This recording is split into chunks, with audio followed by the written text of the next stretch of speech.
Welcome to Vimal sir lecture. दोस्तों, आज के लेक्चर में हम सम विच्छेद बिंदु ब्रेक इवन पॉइंट के बारे में जानेंगे।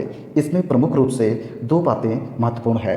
कुल लागत लागत जिसे टोटल कॉस्ट कहते हैं, कॉस्ट इक्वल कुल विक्रय विक्रय टोटल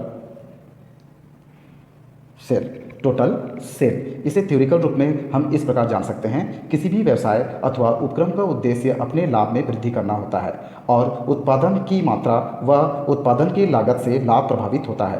अतः सम विच्छेद बिंदु से तात्पर्य उत्पादन की वह मात्रा को जानना जहाँ पर कुल लागत कुल विक्रय के बराबर होता है, अर्थात जहाँ ना लाभ हो और ना ही हानि।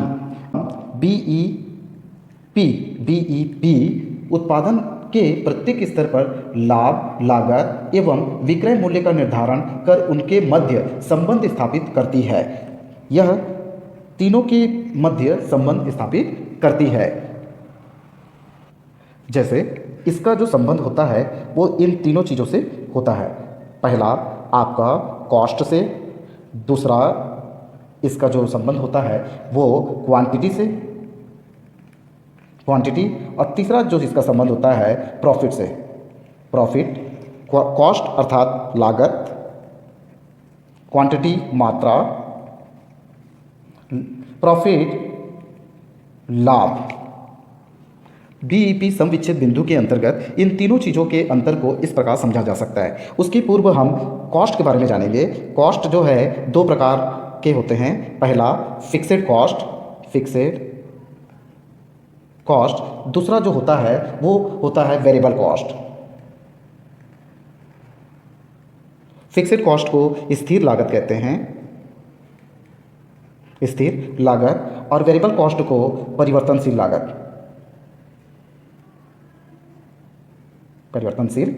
लागत। बीईपी के अंतर्गत स्थिर लागत का अर्थ होता है एक निश्चित सीमा तक स्थिर लागत की राशि स्थिर एवं समान रहती है, और वेरिएबल कॉस्ट का यह उत्पादन के स्तर के अनुसार परिवर्तित होती है। इसके कुछ उदाहरण हैं, जैसे कच्ची सामग्री, प्रत्यक्ष श्रम, raw material and direct labour. दूसरा क्वांटिटी मात्रा, उत्पादन में वृद्धि से उत्पादन लागत में कमी आती है। तीसरा प्रॉफिट लाभ, स्थिर लागत के एक सीमा तक स्थिर रहने से उत्पादन की मात्रा में वृद्धि के साथ साथ लाभ की राशि में भी वृद्धि होती जाती है।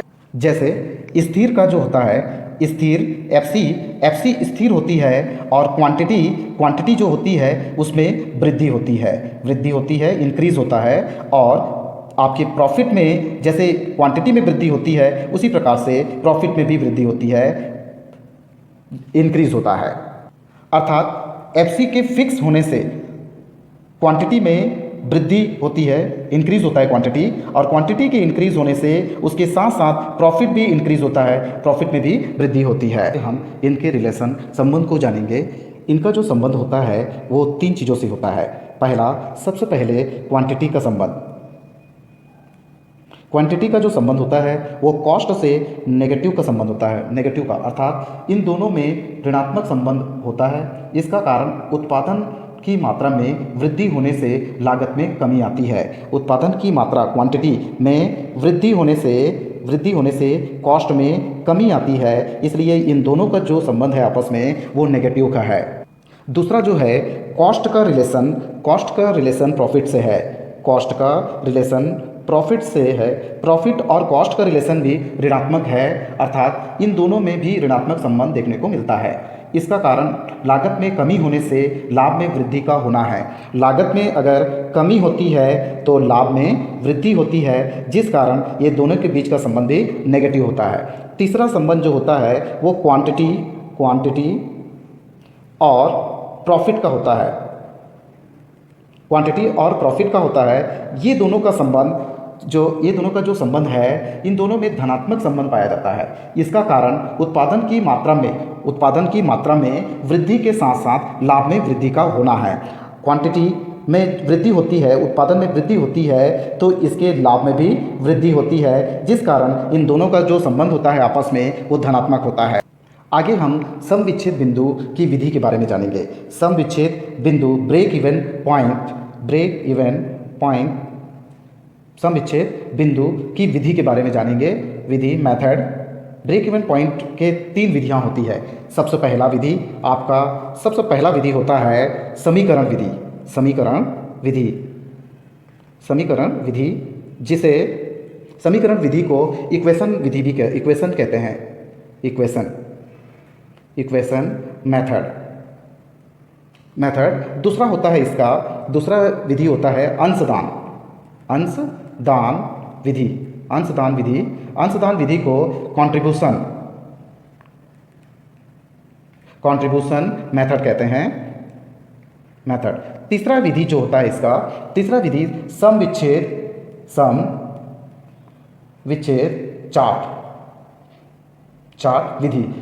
चार्ट विधि ब्रेक इवन चार्ट मेथड। इन तीनों विधियों में मुख्यतः बीपी की गणना के लिए अंशदान विधि का ही प्रयोग किया जाता है। इसकी 2 उपकरणें हैं। अंशदान विधि के 2 उपकरण हैं, अंशदान एवं लाभ मात्रा अनुपात। अंशदान और दूसरा लाभ मात्रा अनुपात, जिसे पीवी रेशियो कहते हैं। पीवी रेशियो और इसको कंट्रीब्यूशन। अंशदान कंट्रीब्यूशन मेथड के 2 उपकरण टूल्स होते हैं। अंशदान कंट्रीब्यूशन, लाभ मात्रा अनुपात, पीवी रेशियो। अंशदान कंट्रीब्यूशन का अर्थ होता है परिवर्तनशील लागत एवं विक्रय के राशि के अंतर या अधिक्य को अंशदान कहते हैं। लाभ मात्रा अनुपात, पीवी रेशियो, यह विधि प्रबंधकीय निर्णयों में महत्वपूर्ण सहयोग करती है। इसके माध्यम से सम विच्छेद बिंदु का निर्धारण, विक्रय पर लाभ, निश्चित लाभ के लिए विक्रय का निर्धारण आदि ज्ञात किया जा सकता है। आगे सूत्रों को जानने से पहले हमें सूत्र को सरल करने के लिए, फॉर्मूले को सरल रूप में लाने के लिए उसके फुल फॉर्म से शॉर्ट फॉर्म को जानना होगा। कंट्रीब्यूशन के लिए हम फार्मूले में सी उपयोग करते हैं, सेल्स के लिए एस, वेरिएबल कॉस्ट के लिए वीसी, फिक्स कॉस्ट के लिए एफसी और मार्जिनल ऑफ सेफ्टी के लिए एमओएस, ब्रेक इवन पॉइंट के लिए बीईपी, पर यूनिट के लिए पीयू। सबसे पहले हम कंट्रीब्यूशन के बारे में जानेंगे। कंट्रीब्यूशन अंशदान जिसको सी कहते हैं, कंट्रीब्यूशन के लिए अंशदान सी। इसका पहला फार्मूला होता है contribution equal S minus VC, sales minus variable cost. दूसरा फार्मूला होता है दूसरा फार्मूला एफसी प्लस प्रॉफिट। अगर आपका प्रॉफिट नहीं होता है तो वैसी स्थिति में लॉस होगा तो लॉस माइनस हो जाएगा।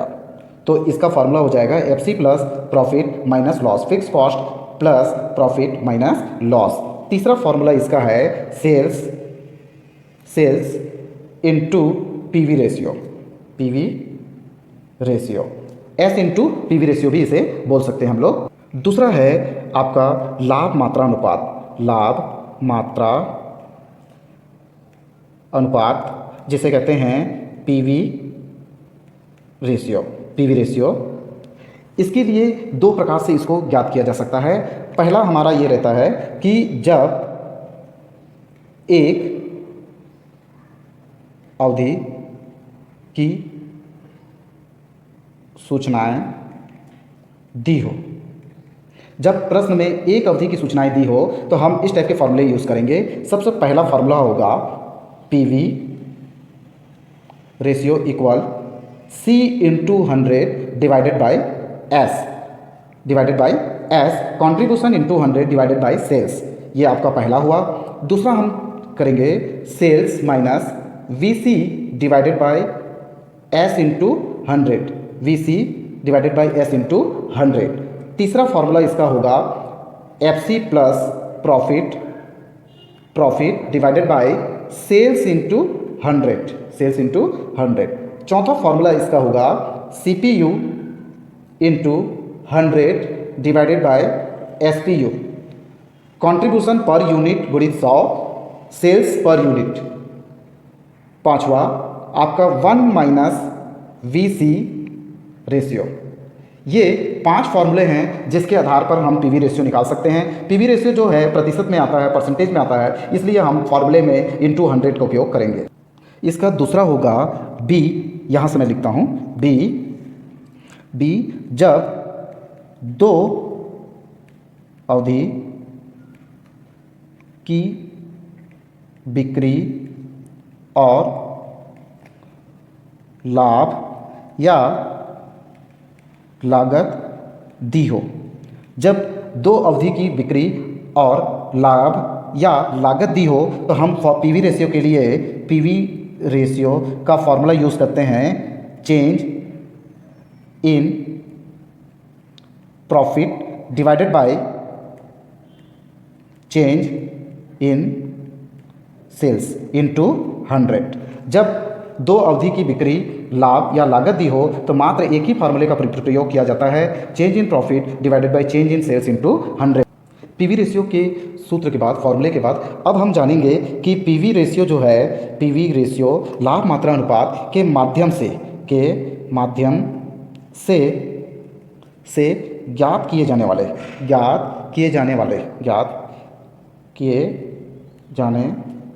वाले हम इसके माध्यम से क्या क्या ज्ञात किए जा सकते हैं, किन किन चीज़ों को हम ज्ञात कर सकते हैं। सबसे पहले तो मैं आपको बता दूं, इसके माध्यम से BEP को हम लोग ज्ञात कर सकते हैं। जैसे इसका जो फॉर्मूला होता है FC divided by PV ratio होता है, PV रेशियो। दूसरा हम लोग ज्ञात कर सकते हैं C का फॉर्मूला कंट्रीब्यूशन इक्वल होता है S इंटू PV रेशियो। ये सब PV रेशियो के माध्यम से निकाल सकते हैं हम लोग। तीसरा हम लोग निकाल सकते हैं profit equal sales into PV ratio minus FC fixed cost. इस तीसरा के बाद चौथा हम लोग सेल्स निकाल सकते हैं। सेल्स आपको बता दूं मैं, पीवी रेशियो के माध्यम से अगर हम लोग सेल्स निकालते हैं तो वो हमेशा रुपीज़ में निकलेगा। रुपीज़ में निकालने के लिए हम लोग FC plus profit divided by PV ratio. पांचवा हमारा होता है, पांचवा हम लोग निकाल सकते हैं FC का फॉर्मूला होता है sales into PV ratio minus profit. छठवा हम लोग निकाल सकते हैं, 6 निकाल सकते हैं VC वेरिएबल कॉस्ट इक्वल होता है sales minus 1 minus PV ratio. सातवां हम लोग निकाल सकते हैं MOS profit divided by PV ratio. इस प्रकार आप देख सकते हैं पीवी रेशियो के माध्यम से हम लोग लगभग 7 चीज़ों को निकाल सकते हैं जो हमारे चैप्टर्स में दिए हैं। इन 7 चीज़ों को ज्ञात किया जा सकता है जो हमारे व्यवसाय में महत्वपूर्ण योगदान अपना देते हैं। इसके पश्चात मैं आप लोगों को फॉर्मूला तैयार करना बताऊंगा। 4 चीज़ों का फॉर्मूला किस प्रकार से आप इजीली तरीके से तैयार कर सकते हैं वो मैं बताऊंगा। फॉर्मूला कैसे तैयार किया जाए, किन किन चीज़ों का। सबसे पहले BEP का, दूसरा आपके MOS का, तीसरा आपका FC का और चौथा आपका प्रॉफिट का। आपको मैं बता दूं, इसके लिए हमको थोड़ा सा ट्रिक्स लगाना है। हम इन चारों के आपस में रिलेशनशिप को जानेंगे। सबसे पहले BEP का रिलेशन जो होता है वो FC से होता है, उसी प्रकार FC का जो रिलेशन होता है वो BEP से होता है। अब MOS का जो रिलेशन है वो प्रॉफिट से होता है और प्रॉफिट का रिलेशन जो होता है वो MOS से होता है। इसी प्रकार BEP का जो रिलेशन है वो MOS से, MOS का रिलेशन BEP से, FC का रिलेशन प्रॉफिट से, प्रॉफिट का रिलेशन आपके FC से। इस प्रकार ये चारों चीज़ें एक दूसरे से रिलेटेड है, एक दूसरे को कोरिलेट करती है। तो इसके लिए हम लोग सबसे पहले इस प्रकार से इसके फॉर्मूले को समझ सकते हैं कि कैसे एक दूसरे से रिलेट हैं ये। सबसे पहले BEP एक तरफ मैं रखता हूँ, दूसरी तरफ MOS को रखते हैं कि किस प्रकार से ये दोनों एक दूसरे से कोरिलेटेड। हम इन दोनों को पहले देखते हैं और इसका संबंध प्रॉफिट आपके FC से है और MOS का संबंध प्रॉफिट से है। तो BEP का फॉर्मूला सबसे पहले हम लोग ये बता दूं मैं कि BEP को हम लोग रुपीज़ में भी निकाल सकते हैं और क्वांटिटी में भी। रुपीज़ में भी निकाला जा सकता है और क्वांटिटी में भी, 2 चीज़ों में निकाला जा सकता है। MOS को भी रुपीज़ में भी निकाला जा सकता है और क्वांटिटी में भी निकाला जा सकता है। तो सबसे पहला फॉर्मूला जो है BEP इन रुपीज़ में जब निकालेंगे तो इसका जो फॉर्मूला होगा S minus MOS sales minus marginal of safety. दूसरा फार्मूला जब हम इसका निकालेंगे तो FC divided by PV ratio. आप देख सकते हैं पहले फार्मूले में हमने सेल्स के साथ में MS का यूज़ किया, दूसरे फार्मूले में प्रॉफिट के साथ FC का यूज़ किया, तीसरे फार्मूले में हम यूज़ करेंगे सेल्स माइनस MOS यूनिट में। ये आपका जो निकलेगा यूनिट में, ये सेम फॉर्मूला है, रुपीज़ में निकालेंगे तो ऐसा और यूनिट में निकालेंगे तो ऐसा। तो ये सेल्स PU कहलाएगा per unit, MOS PU per unit, ये MOS पर यूनिट में रहेगा और सेल्स पर यूनिट में रहेगा। तो यूनिट में आपका आंसर आएगा किसका, BEP का। नेक्स्ट है आपका BEP का चौथा जो फॉर्मूला है आपका FC divided bye CPU, FC divided bye CPU contribution per unit, ये भी आपका यूनिट में निकलेगा। यूनिट में आपका लास्ट है इसका फिफ्थ फॉर्मूला है, प्रतिशत में अगर निकालना है आपको, परसेंटेज में BEP निकालना है, percentage of BEP, percentage of BEP निकालना है तो BEP divided by sales into 100, break even point divided by sales into 100। अब मैं बताता हूँ कि इसके माध्यम से आप इसके फॉर्मूले को कैसे बना सकते हैं।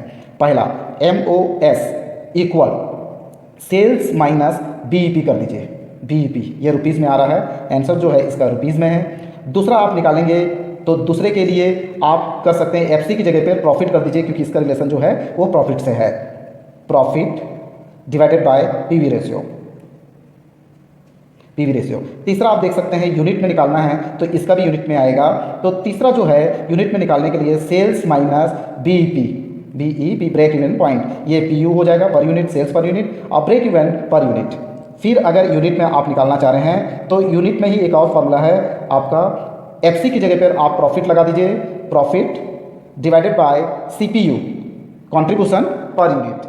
अगर आप इसको प्रतिशत में लेना चाह रहे हैं, परसेंटेज में चाहिए आपको, तो परसेंटेज में निकालने के लिए भी आपका MOS परसेंटेज में निकालना हो तो MOS divided by sales into 100 हो जाएगा। इस प्रकार से आप देख सकते हैं कि ये जो फॉर्मूले हैं सेम एक दूसरे से रिलेटेड हैं, बस MOS की जगह अगर BEP निकालना है तो MOS का यूज़ करना है और MOS निकालना है तो BEP का यूज़ करना है। और MOS निकालने के लिए आप प्रॉफिट का भी यूज़ कर सकते हैं और BEP निकालने के लिए आप FC का भी यूज़ कर सकते हैं, क्योंकि इसका संबंध MOS से भी है और FC से भी है। उसी प्रकार MOS का संबंध आपकी BEP से भी है और प्रॉफिट से भी है। इसकी गणना इकाई व रुपीज़ दोनों में की जा सकती है। यह प्रश्न पर निर्भर करता है कि हमें रुपए में निकालना है या इकाई में। जैसे इकाई में या रुपए में स्पष्ट रूप से पूछा गया हो तो उसी में ज्ञात किया जाएगा। यदि यह स्पष्ट ना हो रहा हो कि रुपए में या इकाई में ज्ञात करना है और प्रश्न में प्रति इकाई दिया हो तो दोनों में ज्ञात की जाएगी।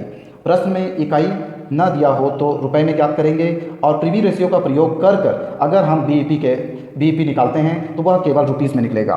उसकी मार्जिनल ऑफ सेफ्टी, सुरक्षा की सीमा से तात्पर्य सम विच्छेद बिंदु विक्रय के मध्य के अंतर या अधिक्य से है।